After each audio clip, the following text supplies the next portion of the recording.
जितके पण पेशंट माझ्याकडे येतात ते सारखे प्रश्न विचारतात की हे पांढरे डाग जाणार का आणि गेल्यानंतर मग परत येतील का.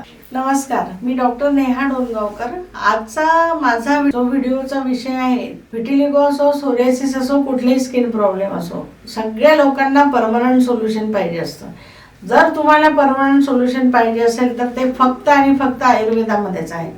तर आयुर्वेदामध्ये काय सोल्युशन आहे याच्यासाठी?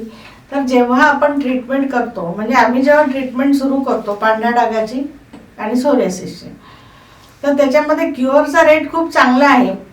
मेडिसिन आपले स्वतः डेव्हलप केलेले रिसर्च बेस्ड मेडिसिन असल्यामुळे इफेक्टिव्ह पण आहे, त्याचे रिझल्ट्स पण येतात. पण आपल्याला जेव्हा कुठल्याही गोष्टीला परमनंट सोल्युशन पाहिजे तर त्याच्यासाठी आपली बॉडी कशी पाहिजे, आपलं शरीर कसं पाहिजे, शरीरामध्ये कुठलेही बॅड इफेक्ट्स आलेले, पॉयझनस फूड आलेलं असतं, तर ह्याच्यातून शरीरात जे टॉक्झिन्स तयार होतात ते शरीरात नको असतात. तर हे शरीरामध्ये जे वारंवार आपल्या आहारातून टॉक्झिन्स येत असतात आणि ज्यांना स्किन डिसीज आहे, मग तो व्हिटिलिगो असो, सोरियासिस असो, लायकेन प्लॅनस असो, किरेटोसिस असो, तर ह्या जेवढे पण स्किन डिसीज आहे, या स्किन डिसीजमध्ये आपल्या बॉडीची सवय असते की ते टॉक्झिन्स ते धरून ठेवतात, ते शरीराच्या बाहेर फेकल्या जात नाही. मग हे टॉक्झिन्स जेव्हा शरीरातच फिरत राहणार तर मग त्याचा उपद्रव आपल्याला परत परत होऊ शकतो. मग आपल्याला स्किन नेहमीसाठी चांगली पाहिजे, हेल्दी पाहिजे. मग त्याच्यासाठी आयुर्वेदाने सांगितलेलं आहे की तुमचा गट फ्लोरा व्यवस्थित क्लीन झाला पाहिजे.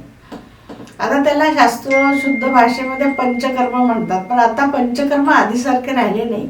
पंचकर्मामध्ये खूप मॉडिफिकेशन झालं आहे आणि आम्ही जे पंचकर्म करतो तर त्याच्यामध्ये पूर्ण फोकस आपला स्किनवरच असतो. मग स्किनसाठी जेव्हा पंचकर्म केलं जातं तेव्हा मग पंचकर्मासाठी लागणारे ऑइल्स, लागणारे तूप आणि मेडिसिन हे सगळे अशा पद्धतीने बनवलेले असतात की तुमच्या स्किनला कुठेही हार्मफुल होऊ नये.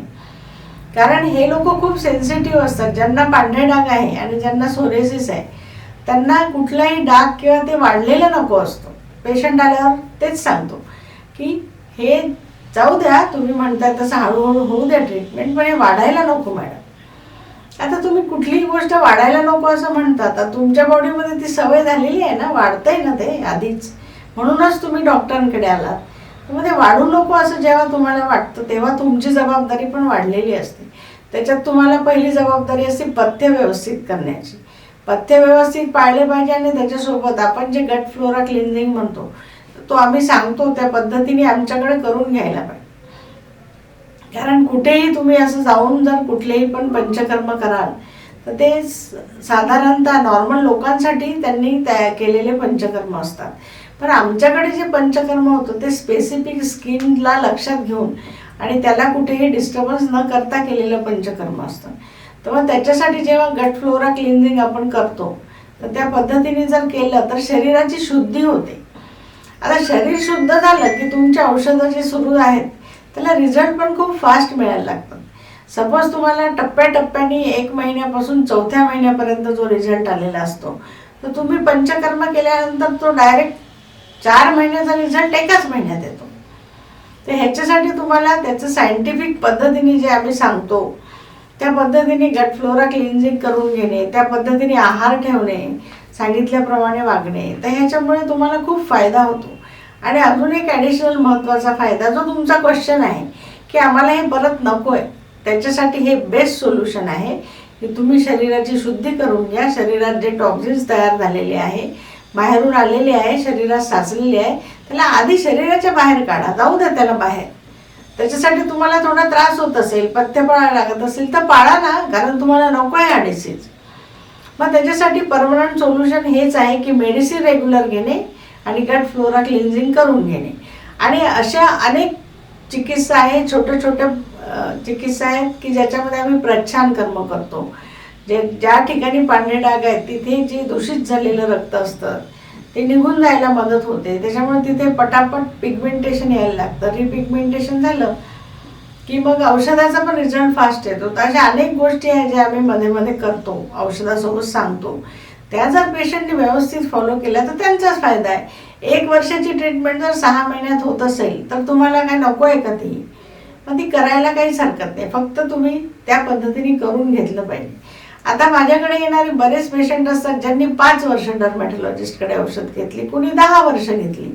मग 5-10 वर्ष तर तुम्ही एवढा वेळ वाया घालवताय आणि नंतर शेवटी काय होतं, ते बंद केले की तुम्हाला ते परत यायला लागतं.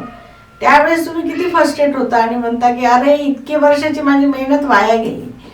पण ती वाया घालवू नका ना. त्याच्यासाठी आम्ही सांगतोय त्या पद्धतीने तुम्ही व्यवस्थित ते गट फ्लोरा क्लिन्झिंग करून घ्या, छोटे छोटे कर्म करून घ्या आणि व्यवस्थित मेडिसिन घ्या. मग विटिलिगो आणि सोरियासिस वाटतं तेवढं अवघड नाही आहे.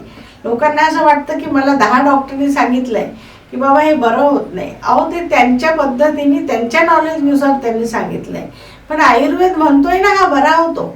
मग आयुर्वेद सांगतं त्या पद्धतीने तुम्ही करा आणि बरे व्हा. आणि जर तुम्हाला हे सगळं व्यवस्थित पाळल्यानंतरही काही औषध आम्ही सांगतो की आता तुम्ही कंटिन्यू वर्षभर घ्या जेणेकरून त्याचा रिलॅप्स होऊ नये. तर त्या पद्धतीने आपल्या शरीरात तयार होणारं आम तयार न होऊ देणे, ज्याला आपण म्हणतो की ऑक्सिडेटिव्ह स्ट्रेस शरीरात तयार होतो आणि मग कुठलेही आजार वाढतात. तर तो स्ट्रेस तयार होऊच नाही म्हणून आयुर्वेदात खूप चांगली औषधी आहे. तर ती औषधी जर तुम्ही वर्षभर घेतली व्यवस्थित, तुम्ही सांगितल्या पद्धतीने, काही पथ्य खूप स्ट्रिक्ट असतात की जसं की फिश जे खायचंच नाही, तर जर तुम्हाला सांगितलं त्या पद्धतीने जर तुम्ही फॉलो केलं तर तुम्हाला तो आजार का होईल परत, तो जाईल तर जाईल आणि परत होणार नाही. मग जर तुमच्याकडे एवढं बेस्ट सोल्युशन आहे तर मला असं वाटतं त्याचा फायदा तुम्ही आमच्याकडनं जास्तीत जास्त करून घ्यायलाच पाहिजे. तर मग आता तुम्हाला मिळालं ना सोल्युशन की पांढरे डाग आणि सोरियासिस जाईल पण आणि परत येणार पण नाही. त्याच्यासाठी तुम्हाला सांगितल्या पद्धतीने मेडिसिन आणि गट फ्लोरा क्लिन्झिंग हे करून घेणं हे अगदी कंपल्सरी आहे. थँक्यू.